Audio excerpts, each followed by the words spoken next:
जय हिंद साथियों, स्वागत है आप सभी का एक बार फिर से। इस वीडियो में हम चर्चा करेंगे डेली लेसन प्लान डायरी के बारे में। तो अंत तक बने रहेगा हमारे साथ। दोस्तों, यदि आपको किसी भी प्रकार की डायरी में समस्या आ रही है तो आप हमारे चैनल पर प्ले लिस्ट में जाकर देख सकते हो। वहाँ पर आपको सभी डायरी की प्ले लिस्ट मिल जाएगी, तो वहाँ पे आपको सभी वीडियो आसानी से समझ में आ जाएंगे। सबसे पहले हम बात करते हैं दैनिक पाठ योजना डायरी की। तो ये डायरी हमें कॉलेज से मिल जाती है। इसके बाद चाहे बीए बीएड हो या बीएससी बीएड हो या फिर बीएड हो या फिर बीएसटीसी हो, तो सभी में डेली लेसन प्लान की डायरी बनती है। तो किस प्रकार से बनानी होती है, तो सबसे पहले हम देखेंगे। सत्र लिखना है, जो भी सत्र है। इसके बाद छात्र अध्यापक या छात्र अध्यापिका का नाम लिखना है, पिता का नाम लिखना है, शिक्षण विषय लिखनी है, जो भी टीचिंग सब्जेक्ट है आपके, गणित है तो गणित। दोस्तों, हमारे जो चैनल है वहाँ पे प्लेलिस्ट के अंदर सभी विषयों की अलग से प्लेलिस्ट बनी हुई है। अगर गणित सब्जेक्ट की आपको लेसन प्लान देखना है तो गणित के प्लेलिस्ट में जाइए, वहाँ पे आपको सभी विषयवार मतलब टॉपिक वाइज प्लेलिस्ट में वीडियो मिल जाएंगे। और भौतिक विज्ञान के चाहिए तो भौतिक विज्ञान की प्लेलिस्ट में जाइए, या फिर संस्कृत के चाहिए तो संस्कृत की प्लेलिस्ट में जाइए, माइक्रो टीचिंग के चाहिए तो माइक्रो टीचिंग के प्लेलिस्ट में जाइए। वहाँ पे आपको आसानी से वीडियो मिल जाएंगे। सब फिर इसके बाद शिक्षक विद्यालय का नाम, जो भी विद्यालय इंटर्नशिप में मिला है उस विद्यालय का नाम लिखना है। और इसमें लेसन प्लान बनाने होते हैं, आपको लगभग 20 लेसन प्लान बनाने होते हैं एक डायरी के अंदर। तो ये सभी 20 के वीडियो मिल जाएंगे आपको प्लेलिस्ट में, तो वहाँ पे जाके देख सकते हो। सबसे पहले ये खाली पेज दिए हुए थे, इनमें आपको लेसन प्लान बनाना होता है। तो सबसे पहले दैनिक पाठ योजना लिखना है, जितने नंबर की दैनिक पाठ योजना है वह पहले नंबर की है, दूसरे की है, तीसरे की है, चौथे की, जो भी है।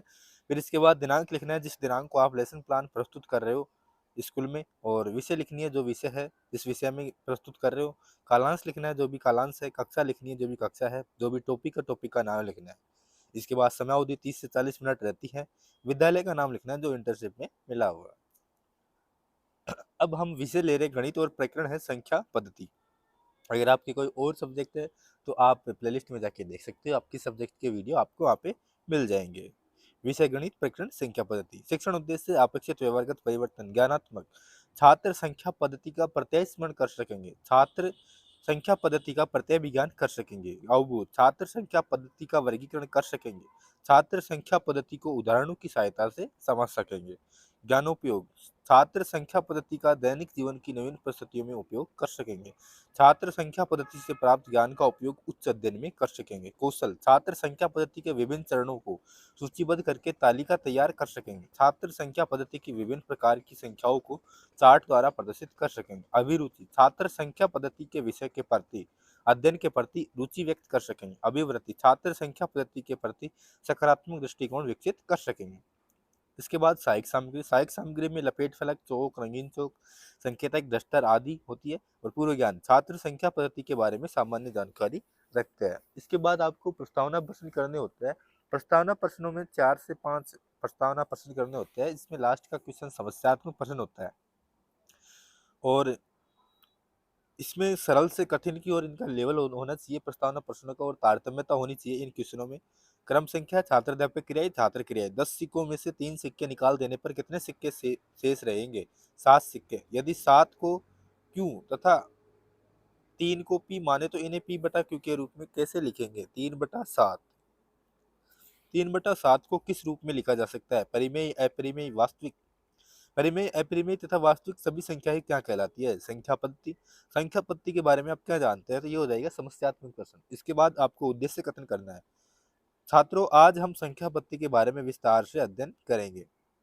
इसके बाद यहाँ से प्रस्तुतिकरण स्टार्ट हो जाता है। प्रस्तुतिकरण में 5 कॉलम होते हैं। शिक्षण बिंदु, छात्र अध्यापक क्रियाएं, छात्र क्रियाएं, श्यामपट्ट सारांश और विधि प्रविधि। पहला शिक्षण बिंदु है परिमेय संख्या। इसके लिए आपको 3 विकासात्मक प्रश्न करने होंगे।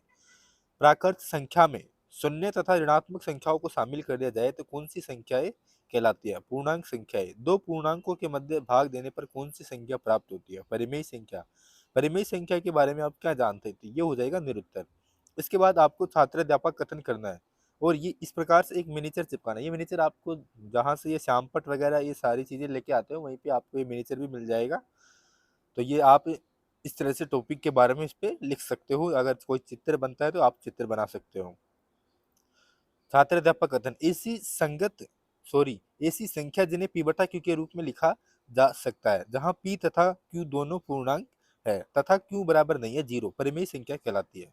सभी विद्यार्थी ध्यानपूर्वक सुनकर तथ्य को समझेंगे और श्यामपट्ट चिपकाना और श्यामपट्ट पर जो मुख्य बिंदु है वो आपको लिखने हैं। विधि हो जाएगी व्याख्यान विधि। इसके बाद दो बोध प्रश्न करने हैं। परिमेय संख्याओं को किस रूप में लिखा जा सकता है? पी बटा क्यू। परिमेय संख्या में क्यू का मान क्या नहीं होना चाहिए? क्यू बराबर नहीं होना चाहिए 0। विधि हो जाएगी प्रश्नोत्तर विधि। इसके बाद अगला शिक्षण बिंदु है अपरिमेय संख्या।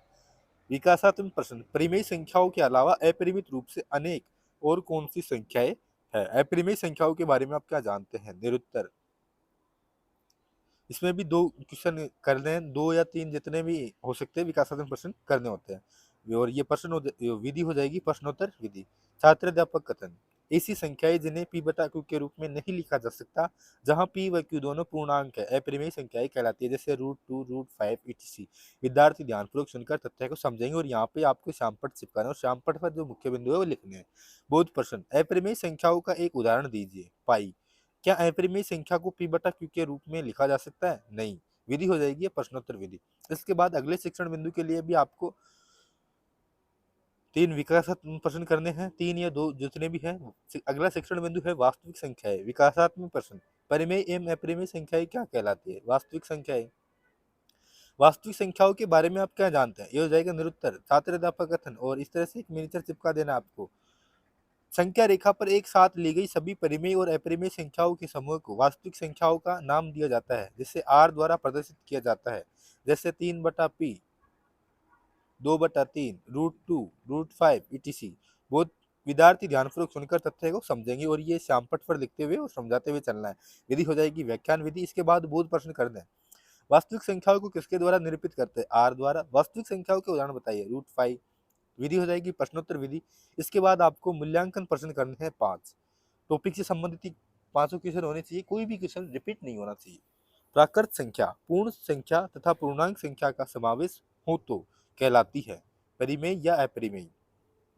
√2, √5, √7 अपरिमेय संख्या, ये सत्य है या असत्य है? 25 का वर्गमूल होगा। परिमेय संख्याओं के बारे में उदाहरण सहित बताइए। परिमेय संख्याओं को किसके द्वारा प्रदर्शित किया जाता है? इसमें 4 ऑप्शन दिए हुए हैं, इसको एक को टिक करना है। अब इसके बाद गृह कार्य प्रश्न देना है। अपरिमेय एवं वास्तविक संख्याओं को उदाहरण सहित समझाइए। इसके बाद परीक्षण प्रश्न बनता है यहाँ पे, और यहाँ पे क्रम संख्या जो भी लेसन प्लान की क्रम संख्या है, दिनांक लिखनी है जिस दिनांक को आपने स्कूल में प्रस्तुत किया है, कक्षा की लिखनी है जिस कक्षा में आपने प्रस्तुत किया है। इसके बाद विषय लिखनी है जिस विषय में आपने प्रस्तुत किया है। प्रकरण लिखना है जिस टॉपिक पर आपने प्रस्तुत किया। यहाँ पे हस्ताक्षर हो जाते हैं विषय अध्यापक के, और जो भी टिप्पणी होती है वो टिप्पणी हो जाती है। इस तरह से एक डेली लेसन प्लान कंप्लीट होती है। और आप हमारे टेलीग्राम चैनल से भी जुड़ सकते हो, वहाँ पे काफ़ी सारी डायरी की आपको पीडीएफ भी मिल जाती है, तो वहाँ पीडीएफ से भी बना सकते हो आप। टेलीग्राम चैनल की लिंक डिस्क्रिप्शन में है। अगर कोई भी प्रॉब्लम है तो आप हमें इंस्टाग्राम पे फॉलो करके मैसेज कर सकते हो। धन्यवाद। जय हिंद, जय भारत।